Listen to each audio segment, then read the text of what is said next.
Hey everybody, welcome to Average Guy Opinions. I'm your average guy, John Corelli, and I'm trying to find some things to do just to talk about them to keep my winning streak going, to hit my goal of 365 average guy opinions over the course of the year.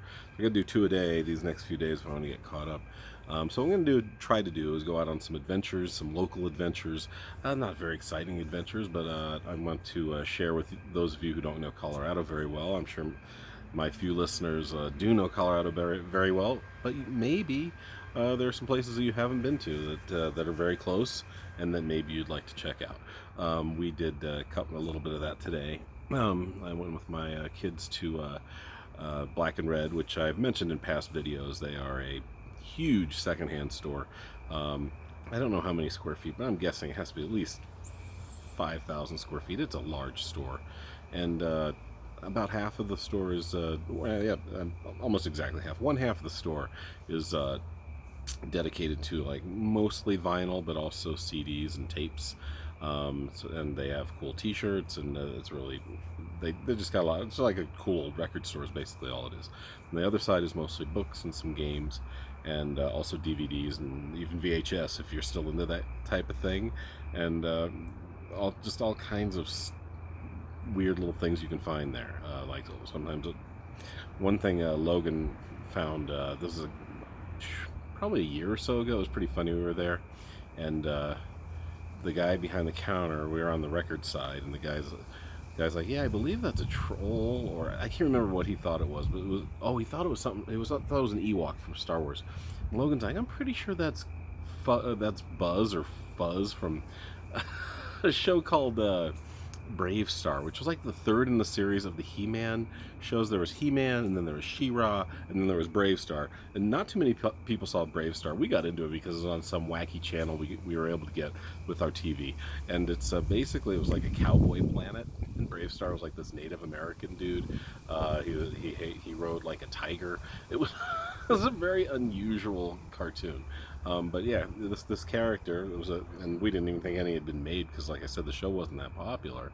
But Logan knew that, and the guy's like, yeah, I think you're right. That's Buzz from Brave Star. So we like going to this place. Both Logan and Dante got a couple DVDs there today. They both have been earning money. They've had good summers. And so yeah, it was fun to go there. And then after that, I went to a place called Two Ponds, and I may have mentioned that in the last video where I kind of alluded to the fact that, that's the Life is Strange. What's the name of the last video? I believe it was, or something like that, or A Strange Time, something like that. I don't even know. Strange Brew. There's a weird movie with Bob and Doug McKenzie. Anyway, I'm sorry, I'm getting off track. But we went to Two Ponds, which was, it's literally two ponds. It's a very small, it's called a National Wildlife Refuge, which I thought they had to be much bigger. When I think of wildlife refuge, I think of like huge tracts of land. Apparently they don't have to be. I don't know if this makes me think there's no size limit, because I can't imagine this is much more than 4, 5, 6 acres, maybe 10. It's not much at all. I should have looked it up to find it out, but it's basically a wetland. It's like half wetland and half not. It's an interesting place. You go in the entrance, and it's mostly trees. There are even a few apple trees in there that probably somehow got supplanted in there, or maybe it was an old apple orchard that was on the edge of these ponds. It's wetland, and then nature kind of took it over. But it's really cool. So you go through like a tree-ish part, and then all of a sudden you go up a hill, and it's just all like almost like it's not wheat, and it's not. It's almost like, I don't know, the best way I can describe it is like if you go to New York or in any coastal city, you'll see this stuff. It kind of comes out, and it can be anywhere from like 2 or 3 feet high to like 8 feet high, and it's just like this leafy, like it's almost like bamboo, except it leaves out more. And I don't know, I should have found out, like I said before I did the video. I'm sorry, but it's cool. It's just it's like about 2 to 3 feet high of that everywhere. And it was funny because I mentioned to Logan as we were finishing up, and it's not even a mile walk. It's like maybe 3/4 of a mile, so it's a very easy walk. And I go, man, I have not seen a lot of wildlife here outside of plant life. And Logan's like, yeah, he's like, I think I heard a bird. We didn't see a lot. I might have seen a frog move in the swampy part of the wetland, but I don't know. It's just some bubbles. Who knows? I didn't actually see the frog anyway. Saw a grasshopper, and then I saw an antlion, and that's why I wanted to talk to talk to you guys about. If you don't know what an antlion is, look it up. It was the strangest thing. Me and my stepbrothers used to go, and we'd hunt these things. They're like, it's a little conical, one of those two pronunciation, maybe they're both right, shape in the ground. You often see them near houses here in the suburbs, but I actually saw this first time I'd seen one like kind of in the wild, in a place in the middle of nowhere. And that's why I saw a couple of these ant lion cones. And the way this animal or insect works is, something should be unfortunate enough to fall into the cone. This little guy's right at the bottom of the cone. He has these jaws, these pinchers, and just grabs them, and he kind of sucks the juices out of them like a spider does. And if you ever see one, look it up in the dictionary or online. It's the weirdest looking thing. It is so prehistoric looking. It almost looks like an ankylosaurus with jaws.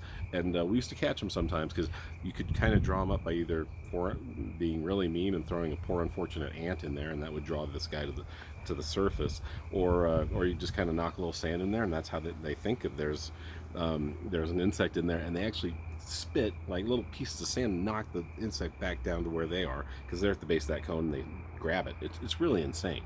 And then they also live a little deeper, because if you try to grab them, sometimes you can't find them. We used to grab them sometimes and try to keep them as a pet. Didn't work, but they are really an unusual looking thing. So let's continue about Arvada. I'm going to cover Arvada today and some unusual things and cool stuff that's there.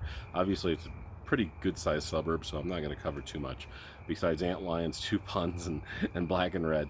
If you're ever going to go to Arvada Reservoir, it's a cool little place.